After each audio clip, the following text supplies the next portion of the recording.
السلام عليكم، أهلا وسهلا ومرحبا بكم معايا في فيديو جديد. نتمنى تكونوا بخير وعلى خير. شكرا لكم بزاف على حبكم والدعوات ديالكم والتشجيع والدعم والتعاليق. شكرا لكم بزاف. الله يجازيكم بالخير والله يجعلها محبة دايما بيناتنا يا رب. فيديو اليوم من كيك عادي ممكن تخرجوا هكايا طورطة او دي ترونش كيف ما قدمتهم انا. وصفة اللي بسيطة بمكونات اللي اقتصادية وفي متناول الجميع بدون تعقيدات، بلا كثرة المقادير والمكونات، والمذاق ديالها كتجي بنينة. لا الكريمة ولا الكيك، مهم كلها على بعضها رائعة. نتمنى الوصفة تعجبكم وخليكم معايا ويلا نبداو. بسم الله. بسم الله. اول شيء غادي نحضر هنايا لا كريم باتيسير اللي غادي نسموها بالقهوه وكذلك بالشكلاط. في الكاسرونه درت كاس ديال الحليب مع كاس ديال القهوه، اما كديروا قهوه مقطره او الماء مع قهوه سريعه الذوبان. بالنسبه للقهوه والحليب راهم بدون سكر. ضفت من بعد واحد نص كاس ديال السكر، تقريبا واحد 3 ديال المعالق كبار عامرين ديال السكر او على حسب الذوق ديالكم. وضفت 2 معالق كبار عامرين ديال البودره ديال لا كريم باتيسير. انسم بشويه ديال الفاني. كنخلط الكل مع بعض يعني حتى كنتاكدوا ان ديك البودره ديال الباتيسير انسجمات ودابت تماما مع السوائل. وغادي ندير الكاسرونه فوق النار على عافيه تكون مهيله، دائما مع التحريك حتى كنحصلوا هكا على كريمه اللي عاقده بهذا الشكل هذا. يعني كتجي هكايا منسمه بالقهوه، تجي بنينه بزاف.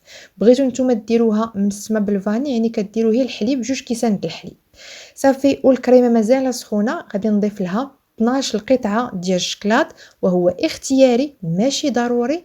المهم الاضافه ديال الشكلاط من بعد منين كنزيدوها على الشونتيي كتخلي الكريمه كتجينا عاقده وواقفه، ما كتجيش ديك الكريمه خفيفه، وحتى في المذاق كتزيد تبننها. المهم لكم الاختيار. صافي هنايا خلطت مزيان داك الشكلاط والكريمه مازال سخونه يعني نتاكدوا انها راه دابت تماما. وهنا كتكون الكريمه ديالنا راه واجده. غادي نغطيها بلاستيكه، ضروري البلاستيك تلامسوه مع الكريمه باش ما كدير لكمش واحد القشره، ونخليها جانبا فوق سطح العمل يعني هكايا كتبرد. وغادي ندوز باش نحضروا الكيك اللي غادي يكون ببيضه واحده وبمكونات الاقتصاديه.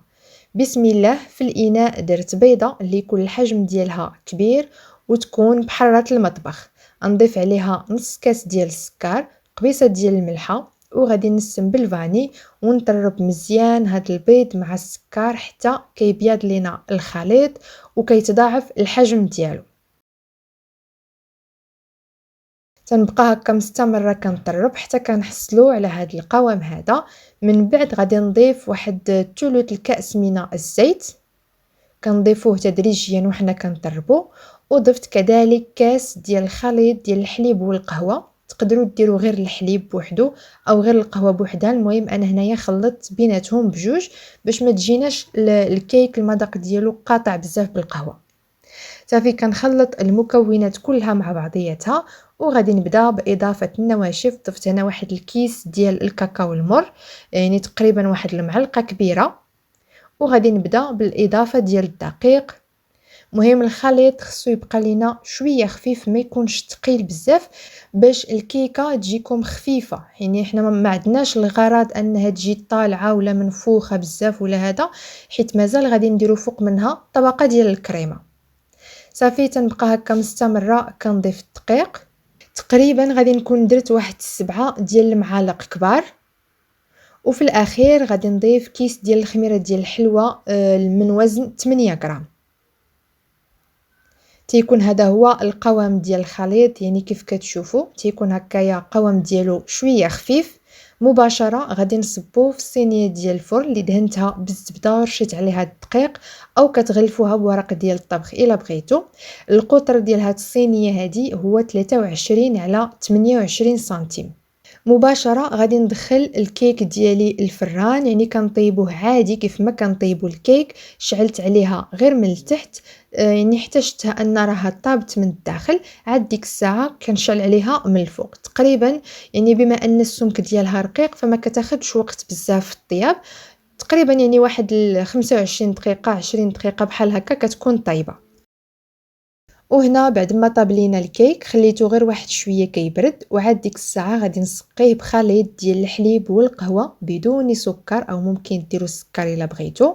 كذلك ممكن تسقيو غير بالحليب او غير بالقهوه بوحدها، او ممكن تحضروا واحد السيرو ديال الماء والسكر وكتنسموه بالفاني. المهم هنايا السقوه او السيرو كديروه اللي كان متوفر عندكم. صافي بقيت هكايا كنسقيه شويه، اغلبيه كنركز على الجناب هما اللي تيكونوا بعض المرات تيكونوا شويه ناشفين. صافي يعني الكيك حاولوا ما تسقيوهش بزاف، هو اصلا راه تيكون خفيف، يعني ما كيحتاجش واحد الكميه كثيره ديال السيرو. صافي انا غادي نكتفي بهذا القدر هذا، يعني كان عندي داك الكاس ما عامرش، تقريبا كان فيه الثلثين، فغادي نكون درت الثلث من داك الخليط ديال الحليب والقهوه. الكميه المتبقيه غنخليوها جانبا. صافي غادي نخلي الكيك ديالي هنايا كيتشرب مزيان داك الحليب والقهوه اللي درنا له، وغادي ندوزو باش نحضروا الكريمه. بالنسبه للكريمه انا هنا غادي نخدمها بهاد العلبه ديال لاموس، كيف ما ممكن ديروا علبه ديال البودره ديال الشونتيي، او كتخدموا بالكريمه السائله، المهم على حسب اللي توفر عندكم. درت داك العلبه ديال لاموس. بالنسبه للعلبه انا كنت دايرها من قبل في المجمد، يعني باش هكايا كتبرد مزيان، واخا تبيتوها حتى ليله كامله في المجمد ما كاين حتى شي اشكال. ضفت عليها داك الكميه اللي بقات ليا ديال الحليب والقهوه، تقريبا واحد ثلث ديال الكاس، او نقدروا نقولوا نص كاس ديال العنبه، حيت داك الكاس يعني القياس ديالو شويه كبير. وغادي نضيفو ديك لا كريم باتيسيير اللي حضرناها في الاول، ضروري تكون بردات مزيان، كنخدموها مزيان بالخلاط اليدوي باش ما كتبقاش هكايا كتله واحده ومجموعه.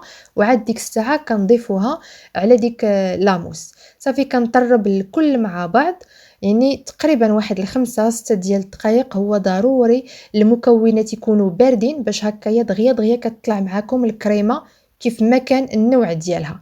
صافي بقيت كنطرب حتى كنحصلوا على لاموس او كريمه اللي كتكون هكايا عاقده وواقفه، كتجي بنينه بزاف منسمه بالقهوه مع داك الشكلاط. بغيتو ديروا غير لاموس بوحد هذيك الساشيه مع كاس ديال الحليب، طلعوها وطربوها، المهم ماشي اشكال، لكن الاضافه ديال لا كريم باتيسير كتجيبها بنينه اكثر. صافي هنايا كان الكيك ديالي تشرب لنا داك الحليب والقهوه. مباشره غادي نضيف عليه الكريمه، نحاول هكايا نقادها على كامل الصينيه ديال الفرن. ممكن تحضروا هاد الطورطه هادي بشكل حجم دائري، مهم على حساب اللي بغيتو. صافي كنحاول هكايا نقاد الوجه ديال ديك الكريمه في جميع الجوانب، كنقادوها وغادي ندخلها من بعد المجمد تقريبا واحد 15 دقيقه بحال هكا، على ما نوجد دوك لي كوبو ديال الشوكولا اللي غادي نزينو بها من الفوق.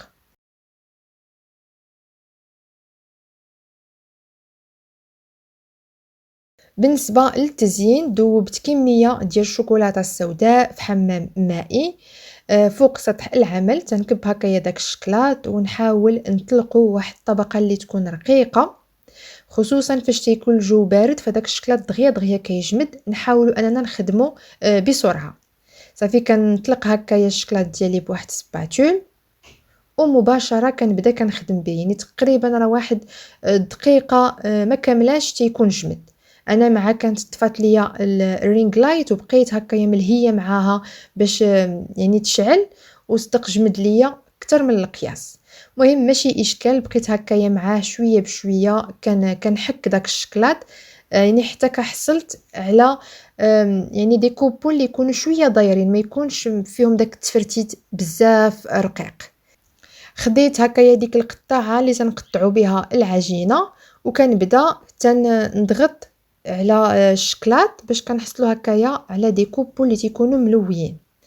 ممكن نتوما ما ديروش هاد المرحله هادي، تاخدوا غير الشكلاط وتبداو كتحكوه في ديك يعني ديك القطاعه اللي كنقطعوا بها البطاطا، يعني بحال الشكل ديال شيبس، تقبطوه وتبداو كتنجروه، راه حتى هو يعني تيكون تقريبا نفس النتيجه. المهم الطريقه اللي جاتكم سهله خدموا بها، والتزيين تيبقى على حسب الذوق ديالكم. تقدروا ديروا مثلا واحد الكلاصاج من الفوق، او تزينوا بالفواكه، او تزينوا بمكسرات شويه د الكركاع، يعني هكايا من الفوق تزينوا بها. المهم لكم الاختيار. صافي هنا بعد ما كملت داك الشكلاط كامل هكايا حكيتو، اللي هكايا جاوني ديكوبو مزيانين خليتهم هكايا في الجنب باش هكا هما اللي غادي ندير. يعني واخا تشوفوا هاد الكميه كامله راها بقات ليا، عاود جمعتها في بلاستيكه حتى في الطبيه في الثلاجه. منين نبغي الشكلاط هو النيت غادي نقبطو وغادي ندوبو، يعني ما غادي يضيع ولا شيء. جبت التورته ديالي من المجمد، كنخليها تقريبا واحد 5 ديال الدقائق هكايا كتاخذ الحراره ديال المطبخ. عاد ديك الساعه تندير فوق منها الشكلاط باش كيشد وكيلصق فيها. الا كانت الكريمه جامده ونحط فوق منها الشكلاط هو بارد ما غاديش يلصق فيها. صافي كندير هكا، نحاول نخدم غير بشي ملعقه ولا شي سباتولا، حيت مع الحراره ديال اليد يقدر هكا يذوب معاكم. صافي درت هكا واحد الكميه مناسبه باش منين نكونوا كناكلوا دوك لي طرونج كتجي الطبقه ديال الكيك اللي خفيفه مع الطبقه ديال الكريمه، وديك الطبقه ديال الشكلاط كتعطي ديك القرمشه، يعني تيجي واحد التمازج بين الطبقات رائعه. صافي كنحاول نضغط عليه غير شويه، واخا راني هرستهم ولكن ماشي مشكل. صافي ومباشره غادي نبدا كنقطع لي طرونج، او ممكن تقدموها يعني كطورطه على حسب الذوق ديالكم. صافي خديت انا غير دوك لي لونغيت ديال لي طرونش باش هكايا نعرف القياس كيفاش غادي نقطعها ويعطيني اكبر عدد ممكن. كي قلت لكم هنايا القطر ديال المول هو 28 على 23.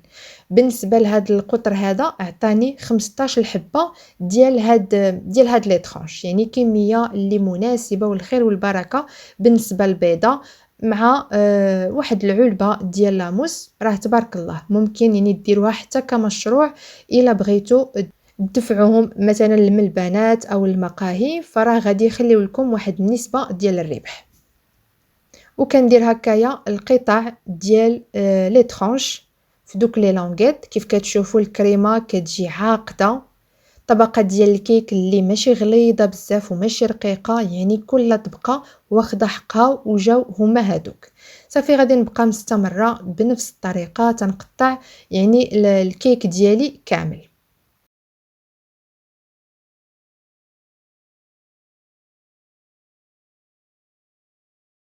وهكا تنكون وصلنا النهاية ديال الفيديو ديالنا ديال اليوم. من كيك عادي وبسيط حضرنا طورطة او دي طرونش اللي جاو رائعين شكلا ومذاقا.